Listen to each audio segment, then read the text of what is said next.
All right, we are going to do a hopefully short video on the rest of looking at the hemispheric reaction to Japan and Europe, and basically why did Japan attack Pearl Harbor, and then why did the United States go to war with Germany. So what we have here is 1939, Roosevelt lets the commercial treaty with Japan lapsed. This treaty had set up and made basically trade between the two nations possible. They had been trading large amounts, and it kind of guaranteed that a certain amount of oil, a certain amount of scrap metal, and those types of things would go to Japan. When that treaty lapsed, Japan began to negotiate, trying to kind of invigorate the same agreements they had in the trade treaty. But with the treaty basically lapsing, it doesn't mean that the trade between the two stops, but it ends U.S. commitment to a certain amount of trade, and then the U.S. can use that kind of begin to maybe possibly restrict or embargo trade as a way of trying to manipulate Japan. 1940, Kano and the Greater East Asia Co-Prosperity Sphere. We talked about this in class a little bit. Most of you read it, and so you got the idea that the Greater East Asia Co-Prosperity Sphere really has to deal with, it's this idea of Asia for Asians, but with Japan in the center. I want you to take a look at this cartoon here. This is from Japan, and it shows basically that Asia is obviously a battlefield where people are dying, and you see the American flag and the British flag, and you see a Japanese soldier rise from amongst this, basically breaking off the chains. And I think those chains are the chains of colonialism, and he's breaking it off not just for Japan, but for all of Asia. And so Japan isn't just fighting for itself or domination, but it's fighting for the Asians against the Europeans. As we can see with some of the actions in China and some of those things, this might be a naive way of looking at it, but I think Japan did and oftentimes see themselves as liberators of the rest of Asia, and especially people at home, because that's the line that they were, or that's what they were being told. So now we see the U.S. beginning their kind of diplomatic plan and how they're going to deal with Japan. In 1940, the U.S. moves the Pacific Fleet to Pearl Harbor permanently. Up until that point, the Pacific Fleet would sail back and forth one time a year, stay in Pearl Harbor for a while, and then come back to San Diego. But Pearl Harbor was basically redone and could now house the entire fleet. Now, how smart that was to put them all in an enclosed harbor and that type of thing.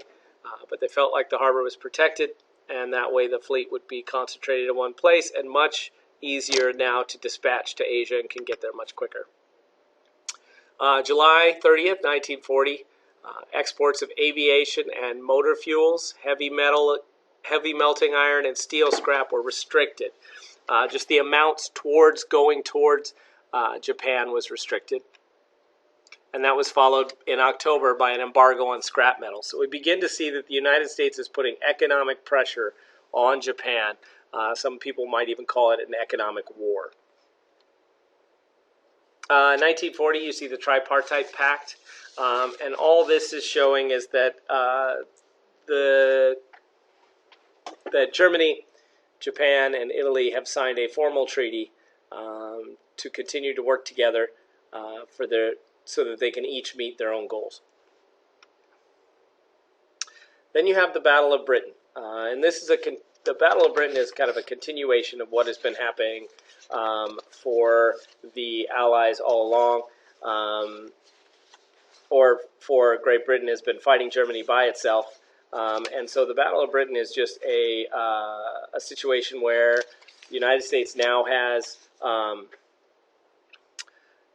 to try to keep Britain in the war is the goal, and the U.S. begins to make even further steps towards this. One of the big steps is a destroyer deal.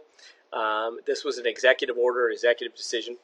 Notice that it is not a legislative decision. So being an executive decision, basically Roosevelt decides it's time to go to war, or time to really support Great Britain. Great Britain had asked for help and asked for extra destroyers that the U.S. had, that Roosevelt had mentioned to Churchill, and basically said, well, the reason we need this, or the reason Churchill said we need these destroyers to help protect our goods that are going from Canada to Great Britain and from other places to Great Britain because of U-boats. And so basically the United States then makes a deal, or FDR brokers a deal through executive order, where he gives the 50 destroyers to Churchill, and Churchill gives the U.S. bases throughout the hemisphere. It's sold as a way of protecting the hemisphere to other people. But notice it was an executive decision and not from the legislature, still showing that most Americans, although they support Great Britain and support the Allies, are not willing to go to war for it. Then we see Mexico signs an air base deal with the United States and continually working with the United States as a way of kind of making up for the fact that it nationalized oil. All right, let's move on to the next slide. And Vargas sends a friendly note to Hitler showing that Brazil is still courting a relationship with with Germany. And what they're really trying to do is be able to keep both sides, trade with both sides, and benefit as much as possible. All right, next slide here. So Axis actions and hemisphere response in 1940. And I think we're going to actually move into 1941 here. So 1941, Britain seeks more U.S. aid. And this is the big one. 1941 Lend-Lease Act, declare economic war. You're going to want to take a look at your primary sources in your drive. And you might want to stop the video now and read the Lend-Lease Act. Basically, the Lend-Lease Act is a departure for the United States from everything they have done so far. This is moving them much more towards war, and they are now entering a stage that they had basically tried to avoid throughout. So I think what we need to look at with Lend-Lease aid is this idea, and the way FDR sells it is, if your neighbor's house on fire, you do not care if he uses your hose to put the fire, and you do not care if he returns his hose as long as he puts it out. And so the idea was that Britain needs our help. Britain needs the tools of war to stay in war. And so in this picture, you're actually seeing Lend-Lease aid being delivered.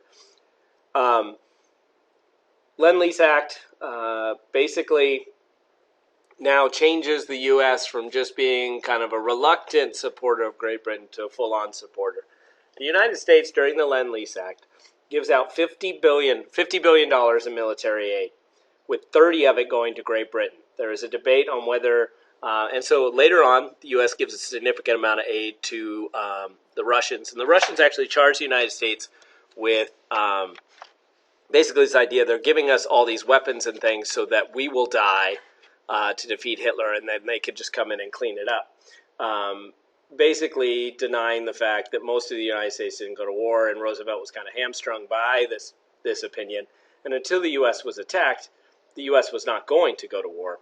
And so you can see that Lend-Lease aid here is trying to keep Britain in the war. Britain appreciated it. Russia didn't.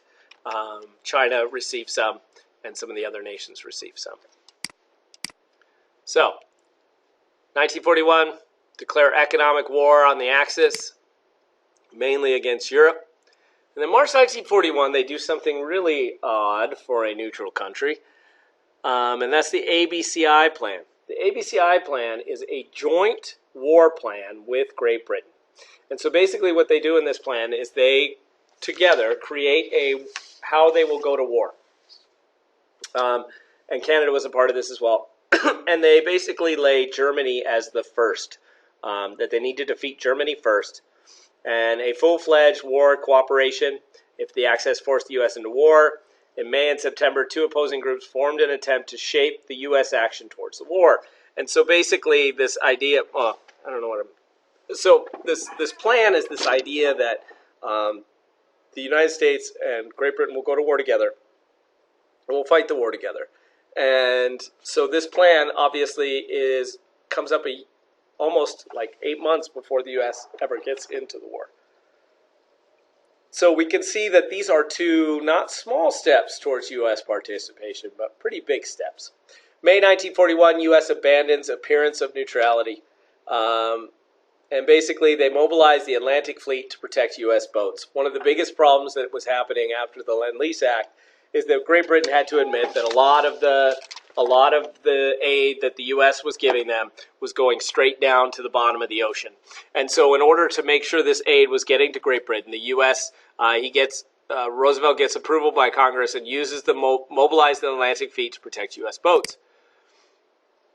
And this brings us to some obvious problems. If the U.S. is protecting the boats that are going across to Great Britain to help win the war, obviously there's going to be some incidents. One of them is the Robin Moore. In this incident, the Robin Moore, which was a U.S. Freighter, is sunk by a U-boat. And this begins basically a situation where the United States,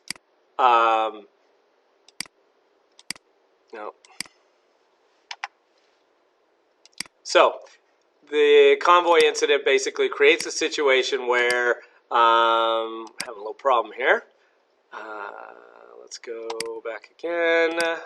So the convoy, Robin Moore, is sunk. And that begins the tension with Great Britain, or Germany, that they have throughout this time, now that the U.S. is basically participating in protecting its own boats.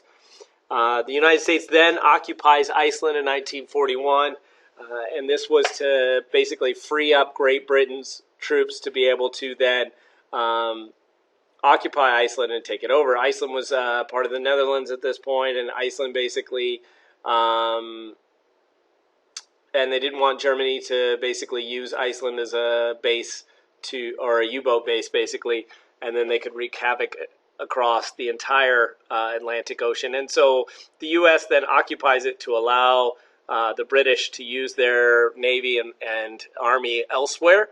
And so the U.S. then basically occupies Iceland for the protection of the Panama Canal, which is what Roosevelt basically announces to the public. He is really trying to hope that the U.S. public's knowledge of geography isn't very good. Attack on the USS Greer, shoot on sight. Basically, after the attack on the USS Greer, which was a U.S. Navy boat by U-boats, Hitler begins to tell the U-boats to kind of take a step back. But part of the attack on the USS Greer is because the United States ordered its ships to trail. They would basically radio Great Britain, and then they would trail the submarine. The USS Greer basically instigated a fight with the submarine, and then later the USS Reuben James is sunk by a submarine. And the U.S. then has a shoot-on-sight order by Roosevelt that basically says if they see a German U-boat, to attack it. This obviously is acting like someone who is at war.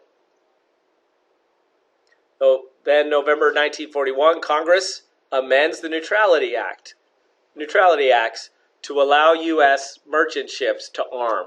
And so now you start seeing U.S. merchant ships arm themselves to fight against U-boats as they continue to take the Lend-Lease aid to the other side of the ocean. All right, Axis and Hemisphere Response, 1941. So you can see the U.S. is already acting like they're at war with Germany. So Japan in 1941 moves south. And what that means is that Japan goes into Indochina. Indochina is where Vietnam, Laos, and those countries are. And this move towards Indochina is part of the overall Japanese move in that direction. Now, the Dutch West Indies, or Borneo and some of those countries, are also down there. And they have a large amounts of oil. And so in 1941, basically because Japan moved into Indochina, which was French, and Japan contacted the Vichy government. The Vichy government, who was a Nazi puppet, basically said, go ahead. And so they take over these areas, Vietnam, Laos, and those, and we're beginning to pull rubber and different resources out of those areas. In 1941, the U.S. basically, you could say, declared economic war on Japan because they froze all their monetary assets, and embargoed oil. And basically, this embargo of oil could be considered a miscalculation. The United States did not seem to understand. So Roosevelt's government protested. Then on July 25th, announced the limitation of oil exports and freezing of assets in the United States. It should be emphasized that this policy was not intended to drive Japan into collapse. It was not intended to drive Japan into an economic worry, but it was really to send the signal that they needed to change. And as you can see here, U.S. and Britain freeze Japanese assets, oil shipments, and silk imports halted. Russians still hold as Nazis renew drives. But basically, you can see that the freeze Japanese assets, oil shipments, and silks are halted, and that forces Japan's hand.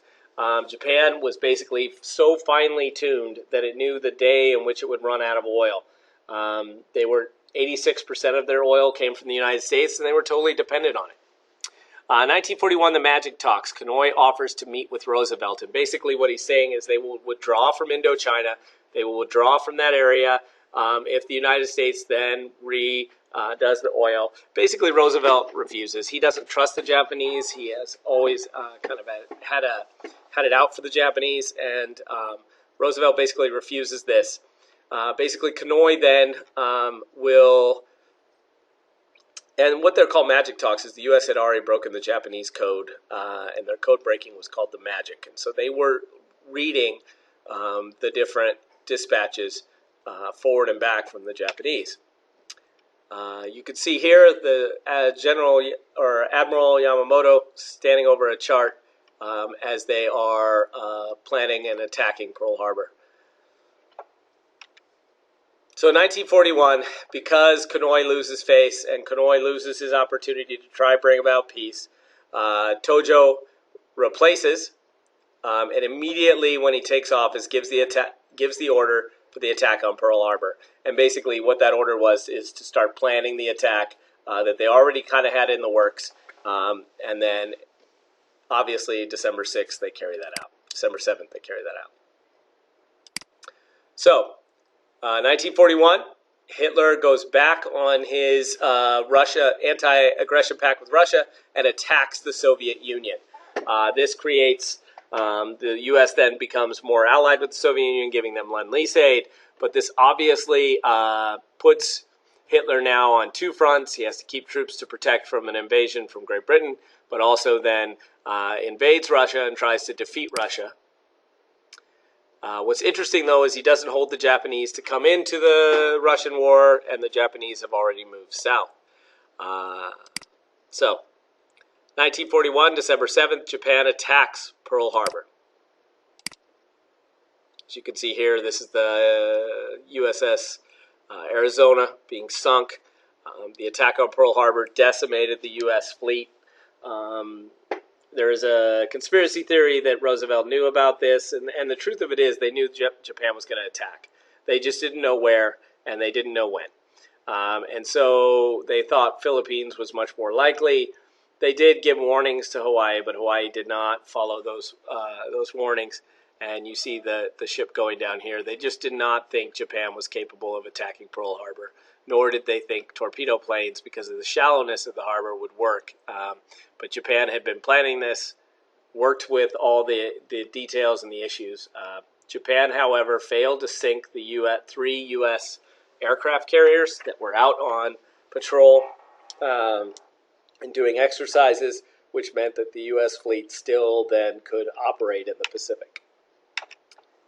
1941, Hitler declares war on the U.S., and this was following the U.S. declaration of war on Japan, following the treaty. What's interesting, though, is that Japan never declares war on Russia, and yet Hitler follows through with his part and declares war on the United States. It's a puzzling action, and some people think it was pretty dumb on Hitler's part, because the United States then could not have necessarily attacked Germany first, because they would have just declared war on Japan. As soon as Germany declares war, they now can declare war on Germany and work against Germany. Now, you could make the argument that Roosevelt was trying to pick a fight with with Hitler, and Hitler just realized at some point the U.S. is going to go to war with us. Let's go ahead and do it now. However, that does allow the ABCI plan to come into effect and the U.S. to focus on Germany. The U.S. declares war. Mexico and many other Latin American countries declare war around the same time in 1942. August 22nd, 1942, Brazil, after losing 1,000 Brazilians and 20-some ships to U-boats, Brazil declares war as well. Argentina and Chile, however, stay neutral. And so this begins the U.S. War in the Pacific. This is the end of the video. And so what I want you to consider is a couple things. One is why did the U.S. basically force both Germany and Japan into war through their actions? Or do you think because of Japan's plans and Germans' plans, war was going to be inevitable?